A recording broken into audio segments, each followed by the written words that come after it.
Well, good evening. Just figured I'd check in real quick.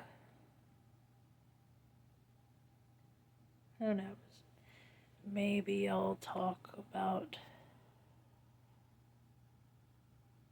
how I discovered manifesting and law of attraction and such at some other video. But right now, I just thought I'd check in and update you.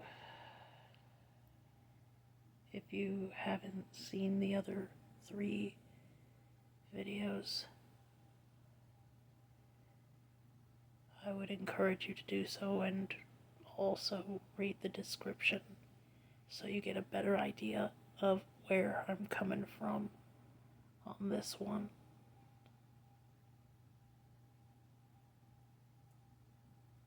Well, as I said before, perhaps DJ was right that we needed a reset. I suppose it's what you get when you're manifesting from ego or a wound or something like that.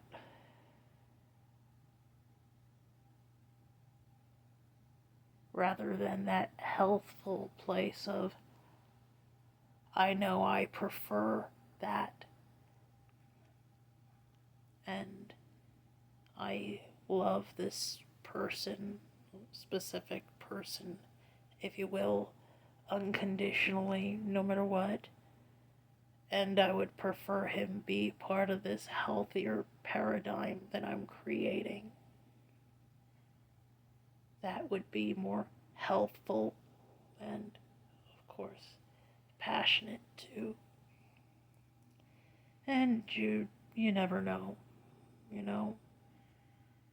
maybe someday he could come around if I'm lucky, as I said in another video.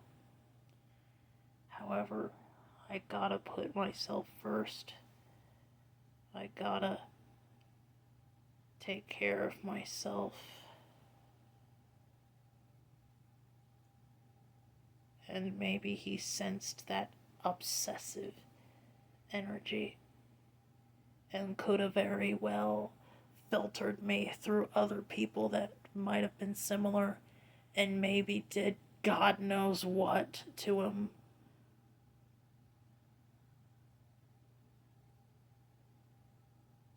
All after someone that burned him. Not that I'd ever wish that on anybody. Hell no. But that's a tough balance for me to strike, especially right now. The balance between acknowledging my preference and sticking to my end, and staying faithful to my end while looking at other possibilities that are not of said end. I did explain what I fear it would mean if my manifestation with the fellow that I've been referring to as DJ for privacy's sake failed to materialize in the way that I'd prefer. I did explain that in another vlog. 2, I'm still processing a lot of frustration, pain, anger,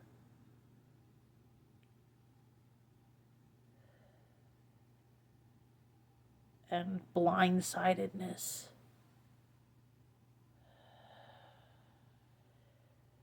However, at the same time, I've maybe suppressed some of it through the lens of I created it.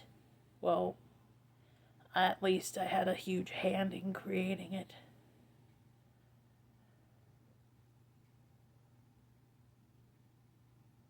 And while I have the right to those emotions, I'm at least partially responsible for the circumstances.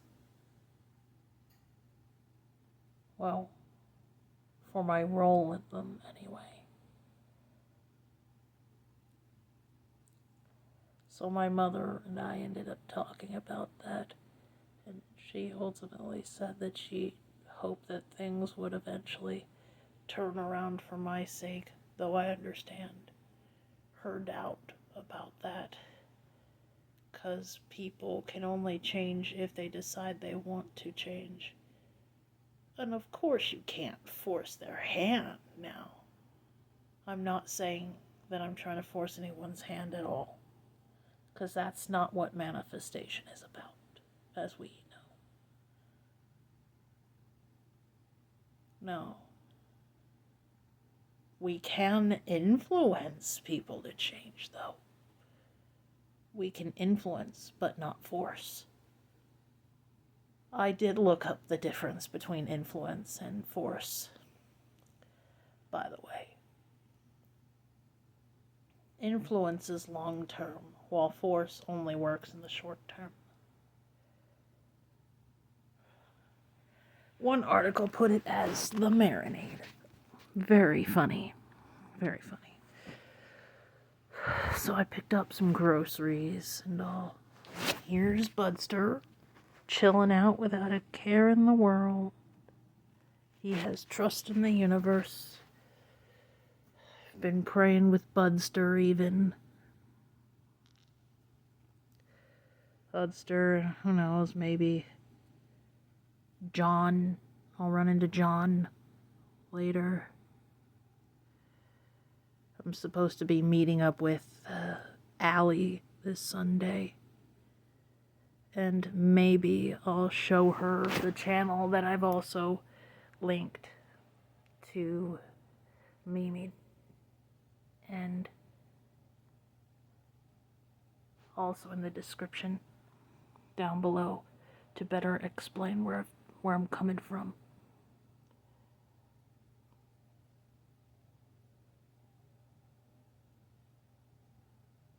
There have been many times where I came close to throwing in the towel because I figured I must have failed way too many tests.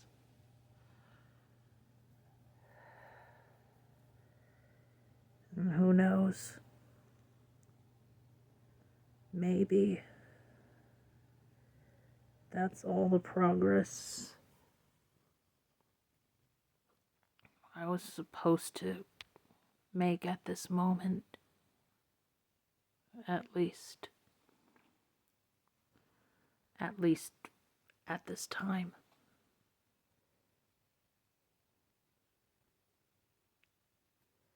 Because we got many soulmates, and no person is replaceable or interchangeable. That means I'm not. DJ's not. The singer's not. He simply cannot do that. Not that I've ever tried to replace anybody. I've always known that, even before jumping into polyamory. The way I do it, all my partners are aware of each other. And sometimes I will talk about them around other partners. However, I do try to be cognizant about checking in for mutual comfort and jealousy to make sure nothing slips past me like that again. Because if I had been more cognizant of checking in,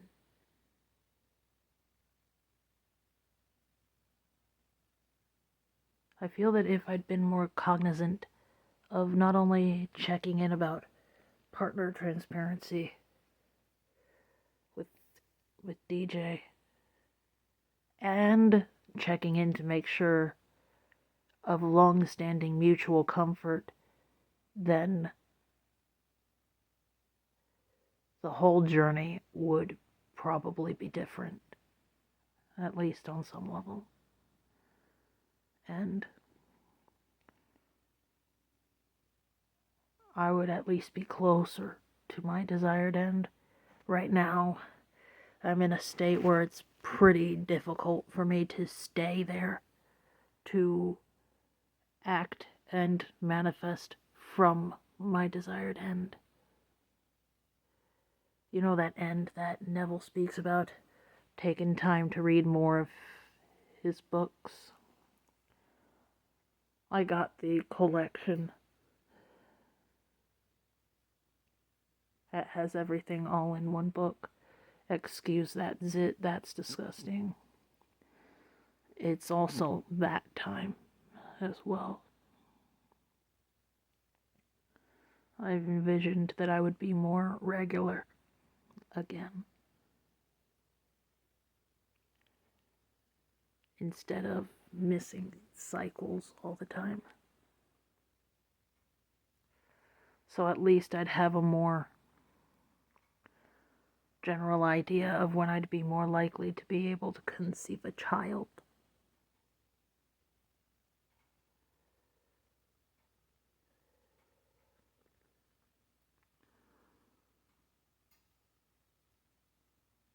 I did get a Paragard inserted since I'm not ready for kids yet, but cannot have a pill. But, pardon me, I'm going off on tangent for topics that maybe should be discussed another video. All in all,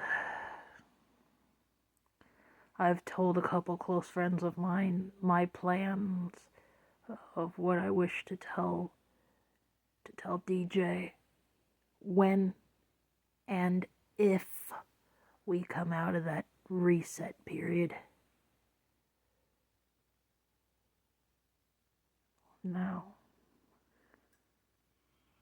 to tell him that he was right. Of course, I still have to put myself first and take care of myself, and also make sure I don't neglect any of my other partners in the process.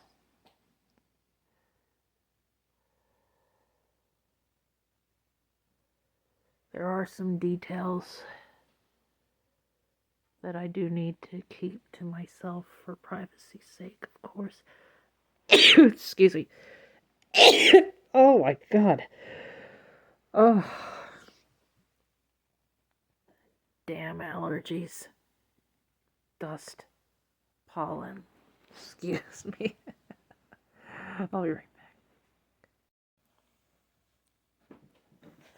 Sorry about that. Ugh. Guess we might as well leave that there. Everybody sneezes sometimes. Oh, I got this dress at CVS, by the way. I forgot where I was gonna... Oh!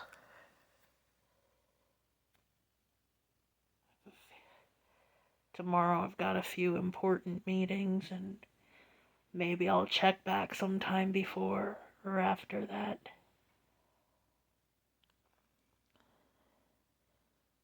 But